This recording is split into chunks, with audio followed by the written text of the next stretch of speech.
Hi folks, I'm starting a project today re-roofing my shop, which is a 24 by 48 foot building with 12-foot walls, 12 foot inside, and then it's either a 10 or a 9 or a 10-12 pitch, so it's pretty steep. Anyway, I'm doing it non-traditional. I'm doing top-down roofing, so I'm actually starting from the top of the roof and shingling from the peak down. It's something I read about in Fine Home Building, an article. I'll show you the article here. Asphalt shingling from the top down. That was April or May of 2002 in Fine Home Building. And you don't actually shingle from the top down, but you shingle in sections going up, one section at a time. So my staging is nailed right into the old roof, and I worked my way up with my staging plank so I could reach the ridge. And I'm going to do it a little different from the article.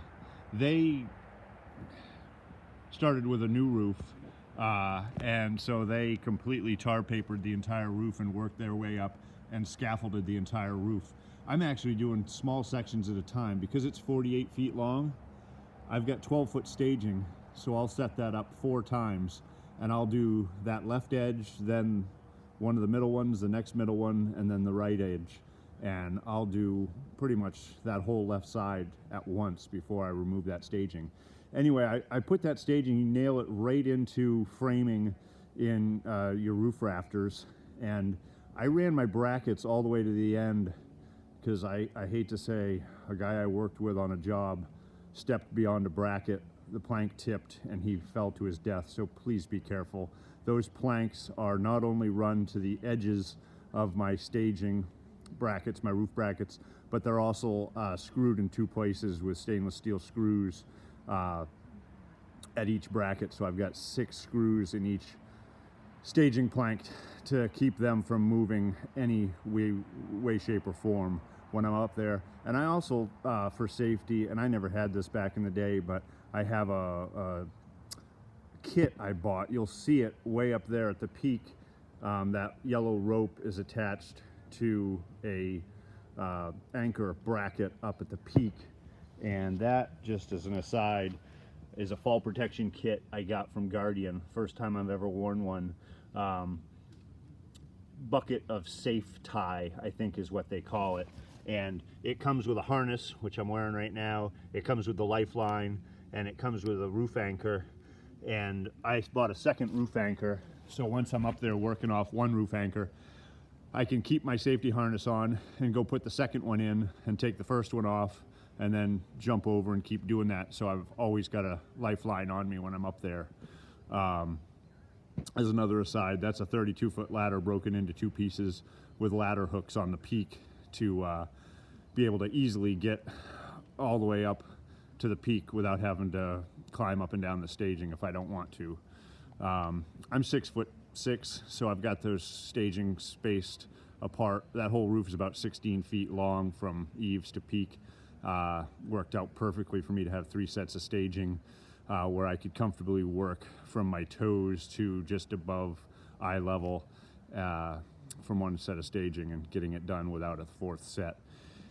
Anyway, the basic premise is when I'm up there on that 3rd set of staging, the top set of staging, I will strip off that 5 feet of shingles, 12 feet wide, 5 feet tall, strip off the tar paper, strip off the ridge caps, replace any plywood that needs to be replaced, and then I will tar paper it, and then I'll start shingling from my toes, nailing that first course high so I can later slip the course below it underneath and nail it in place. And I'll show more of that in the next video. But anyway, I'll start from my toes, I'll work to the right 12 feet, and then I'll stagger back 6 or 8 inches each course. And so I'll get that first top section done completely. I won't do the ridge cap till I do the other side. So once I get that done, I'll take that staging down. I'll be standing on the second staging, and then I'll work from my toes up to the shingles I put on above me, and I'll slip the last course in underneath the first course that I did above me. And what that does is it means that I'm never walking on the new roof, and when I strip, everything I strip falls down onto the old roof. It doesn't get caught up on part of the new roof. I'm not walking on the new roof. I don't have staging nailed into the new roof. I don't have to remove staging as I walk up the new roof. Always the new roof will be above me, and there won't be any reason for me to damage it in any way, shape, or form or walk on it. Anyway, I'll give another video as I get going. One thing I realized I should have done, the key to this non-traditional way to frame this roof is you need to know where that very last course is at the top, at the ridge, going to be when you start. And so I'm going to put my drip edge down at the very bottom. I'm going to actually take off that bottom set of staging, and I should have done this first. Put my drip edge in along the eaves there, put on my first course of shingles, and then I'll be able to measure from that first course of shingles, and I'm actually going to dedicate one of my tape measures to this job. And I'm going to mark, I'm using architectural shingles that have a 5 5/8 reveal.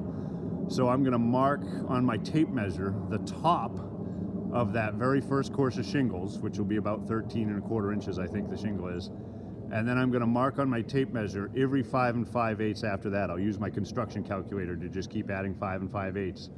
And that way, for the entire length of the roof going up, I'll have a mark on my tape measure for the top of every shingle course. There will be no question where the next shingle course goes. And keep in mind, I'm marking the tops so I can snap lines for the top of the shingles. That way I don't have chalk lines exposed on the exposed part of the shingle.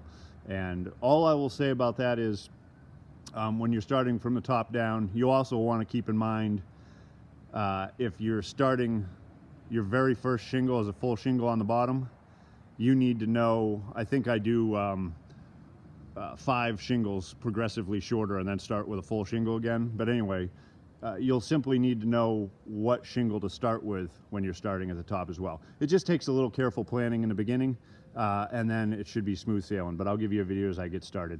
I'm actually going to take off that bottom set of staging right now and put my drip cap on. I don't need to, because it's the same drip cap and it's the same profile, and therefore it would be about the same. I could measure from the old drip cap and the old shingles. I'm actually going to extend my shingles about 1/2 inch past the drip cap to help with drainage, so it doesn't roll back as much and onto the fascia. But truthfully, I could just measure from the original, and it would be close enough. And when I actually get down to the bottom to put on the last few courses, I could adjust 1/4 inch here and there if I needed to.